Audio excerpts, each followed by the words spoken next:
Okay, so we're out at a farm that I sowed some cereal grains on. You can see my blind at the end of this food plot. She is brushed in. Really difficult to see. We're only 50 yards away. Just blends right in. I spread a bunch of cereal grains out here and we got 1/10 of an inch multiple times. And I wanted to make a video and show you guys, how do you tell if your seed is still viable or not. You can see there's a little bit of a green cast to the field. As soon as I came down here, I saw that and I'm like, okay, we've got some germ, some places it looks like, but there's a lot of places where it's still just completely brown. And I wanted to show you guys how I tell this right here. Let's find a spot.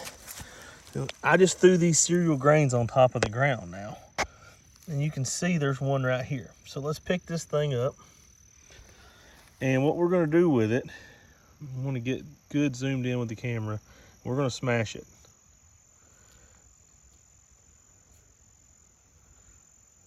That one is still viable. Okay, let's get this one. I lost it.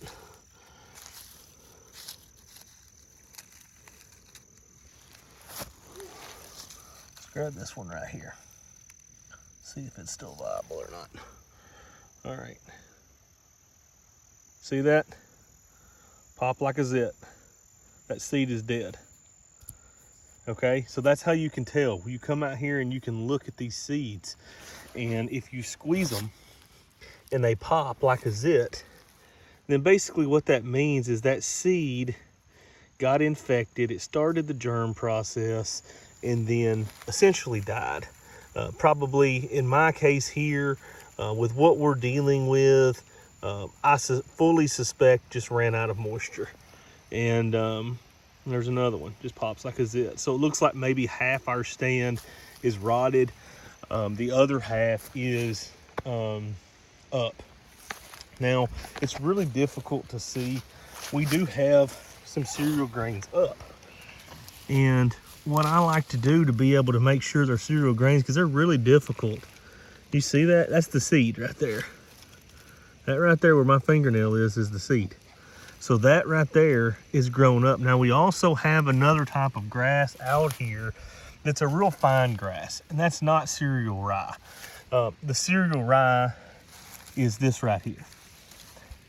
It's got more of a coarse blade grass look to it, where the fine stuff is not, you can tell that right there is not cereal rye. But this over here, that's a good example right there. That is cereal rye. So we're gonna go ahead and thicken this stand up today a little bit more, put a little bit more cereal rye out here for these whitetails. This is on the new farm. All this is thicket back in there on that ridge with the southwest slope, which is awesome because the southwest slope catches all that sun. So as we go further into winter, the sun will tilt more this way and it's gonna shine on these ridges. Can't tell that, but that's a solid ridge all the way up.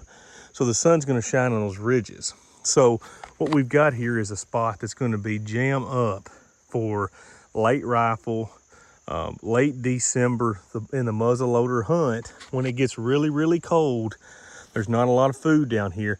This whole field will be food, and then we've got a southwest slope with bedding right next to it. So this is going to be a killer spot. And I mean, you look at that blind, I mean, we're literally 50 yards away and you cannot see that blind unless you zoom in. Brushed in good, it fits in really good. Just a beautiful spot. About 200 yards to the other end of that field. So I'm gonna go ahead and thicken this up, and we got some rain coming. They've increased the forecast. Actually now they're calling for about maybe 2 inches of rain out of this event. So I'm definitely going to go ahead and get some cereal rye down, especially in some of these places where it's a little bit thinner, and we'll go on from there. But this was a very late season. This was sowed maybe 15th of October. So this is a very late season plot. I got this land, I sprayed it, and I literally sowed it the exact same day on top of the ground, and we have been basically bone dry ever since. I did throw just a little bit of clover in with it, and you can see the clover's coming up too. The clover's actually doing a little bit better than the cereal grains are. And I would expect that because you have smaller seeds, but likely that clover's not gonna make it. We just didn't get enough rain, didn't get enough growth, and going into the winter months, that clover is likely not gonna make it. But I've had a lot of luck this year with especially the crimson clovers, the whitetails actually utilizing those this year, where typically it takes a little while for whitetails. It's usually the following year before whitetails really key in on clover, but I've had quite a bit of fall planted crimson clover that the deer are actually hammering right now. So it's been a really good thing. So I went ahead and did that here. I'm gonna thicken this stand up and we're gonna roll on down the road. Thank you guys for watching. I really appreciate it. Smash that like and subscribe button. Looking at that beautiful fall colors of West Kentucky.